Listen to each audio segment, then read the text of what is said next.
សួស្តីទាំងអស់គ្នាថ្ងៃនេះខ្ញុំចង់ចែករំលែកពីការពិតដ៏ជូរចត់មួយដែលកំពុងតែកើតឡើងក្នុងភូមិឃុំរបស់យើងបងប្អូនប្រហែលជាឃើញច្រើនហើយបញ្ហាក្មេង still ក្មេងទំនើងណាដែលកាប់ចាក់វាយតំគ្នាណាបង្កជាអសន្តិសុខដែលធ្វើឲ្យពុកម៉ែបងប្អូនហ្នឹងគាត់ហូរទឹកភ្នែកឬក្រុមគ្រួសារទាំងអស់រស់នៅក្នុងភាពក្តៅក្រហាយអ្វីដែលគួរឲ្យខ្លាចជាងនេះទៅទៀតហ្នឹងពេលខ្លះហ្នឹងគឺយើង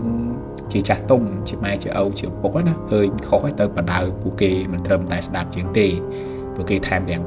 ខឹងឬក៏សម្លក់ចម្លងឬក៏វាចង់ហក់តបទៅយើងវិញទៀតតើកត្តាអ្វីខ្លះដែលធ្វើឲ្យក្មេង still ឥឡូវនេះប្រែទៅជាបែបហ្នឹងតើយើងមានវិធីសាស្ត្រជាក់ស្ដែងអ្វីខ្លះដើម្បីកាត់បន្ថយបញ្ហាហ្នឹងណា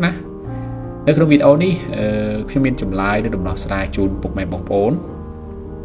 ទាំងអស់គ្នាណាចំណុចទី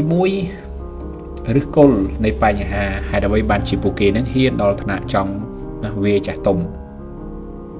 បងប្អូនដឹងទេក្មេងដែលគេហ៊ាននិយាយណាស្ដាប់ចំពោះមុខណាបាទអញ្ចឹងណាតែពីក្រោយខ្នងយើងគេធ្វើខុសឆ្គងហើយហ៊ានណាវាតបវាពុកម៉ែបងប្អូនបង្កើតទៀតផងអនាគតាធំបំផុតហ្នឹងគឺគ្រឿងញៀននិងគ្រឿងស្វឹងនឹងឯងនៅពេលដែលសារធាតុញៀនបិទទាំងអស់ហ្នឹងចូលទៅគ្រប់គ្រងគូក្បាលរបស់ពួកគេណាពួកគេគឺលេងស្គាល់ខុសស្គាល់ត្រូវហើយលេងស្គាល់ឋានៈចាស់ទុំហើយឬក៏គុណធម៌សិលធម៌ទៀតហើយ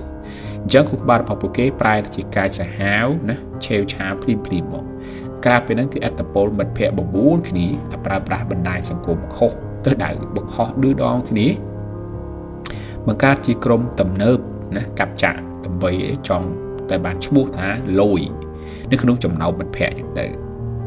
ចំណុចទី2គឺដំណោះស្រាយជាក់ស្ដែងតើត្រូវធ្វើដូចម្ដេចណាបើសិនជាយើងជួបបញ្ហាបែបហ្នឹងតើយើងមានវិធីសាស្ត្រអ្វីខ្លះខ្ញុំសូមចែករំលែកវិធីសាស្ត្រជាក់ស្ដែង2យ៉ាងទី1នេះគឺសុវត្ថិភាពខ្លួនឯងជាចម្បងពេលដែលឃើញក្មេងកំពុងតែវង្វេងនឹងគេហៅថាធាតុញៀនឬក៏កំពុងតែខឹងសម្បើមខ្លាំងណាមិនត្រូវទៅតតាំងជជែកវែកញែកស្ដីបន្ទោសខ្លាំងឡើយពីព្រោះវាអាចជំរុញឲ្យពួកគេនឹងគេផ្ទុះកំហឹងភ្លាមមកណាប្រើពើហិង្សាភ្លាមមកយើងត្រូវតែដើរចេញសម្ងំនៅកន្លែងដែលមានសុវត្ថិភាពសិនទី2ឈប់លាក់បាំងហើយប្រើចំណាត់ការផ្លូវច្បាប់ពុកម្ដាយភាគច្រើនគាត់តែមានចិត្តអាណិតអាសូរកូនណាខ្លាចកូនជាប់គុកមកខូចអនាគតទៅក៏ខំលាក់បាំងទុកនៅក្នុងផ្ទះក៏ប៉ុន្តែការលាក់បាំងគឺកំពុងតែបំផ្លាញពួកគេហើយធ្វើឲ្យគ្រួសាររស់នៅក្នុងថាឋាននរកអញ្ចឹងយើងត្រូវតែហ៊ានណារីការស្ងាត់ទៅកាន់មេភូមិមេឃុំមេប៉ុស្តិ៍ចឹងទៅដើម្បីឲ្យសមត្ថកិច្ចនឹងខាត់ខ្លួនយកទៅអប់រំឬក៏បញ្ជូនទៅមណ្ឌលកែប្រែដើម្បីបន្សាបគ្រឿងញៀនចឹងបងប្អូនត្រូវចាំតែចេះការធ្វើបែបនេះមិនមែនជាការសម្លាប់អនាគតកូនទេ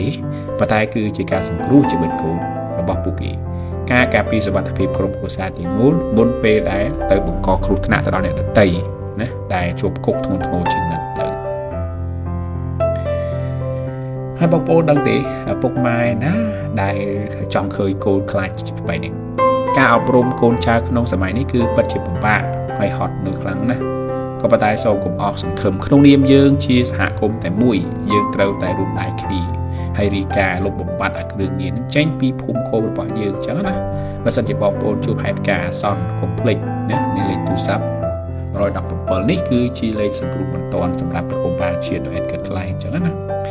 ជាចុងក្រោយតើបងប្អូនយល់យ៉ាងណាដែរចំពោះបញ្ហានេះនៅក្នុងភូមិឃុំរបស់បងប្អូនមានបញ្ហាបែបហ្នឹងដែរទេចូលរួម comment ហើយចែករំលែកខាងក្រោមផងហើយយើងគិតថាបើសិនតើអ្នកគិតថាវីដេអូនេះមានប្រយោជន៍ទៅដល់ក្រុមគ្រួសារដល់អ្នកដទៃបងប្អូនចុច like ចុច share ហើយ subscribe channel មួយផងរបស់ខ្ញុំម្នាក់ផងណាដើម្បីយើងទទួលបានវីដេអូដំណោះស្រាយល្អៗនៅក្រោយទៀតហើយសូមអរគុណសូមជម្រាបលា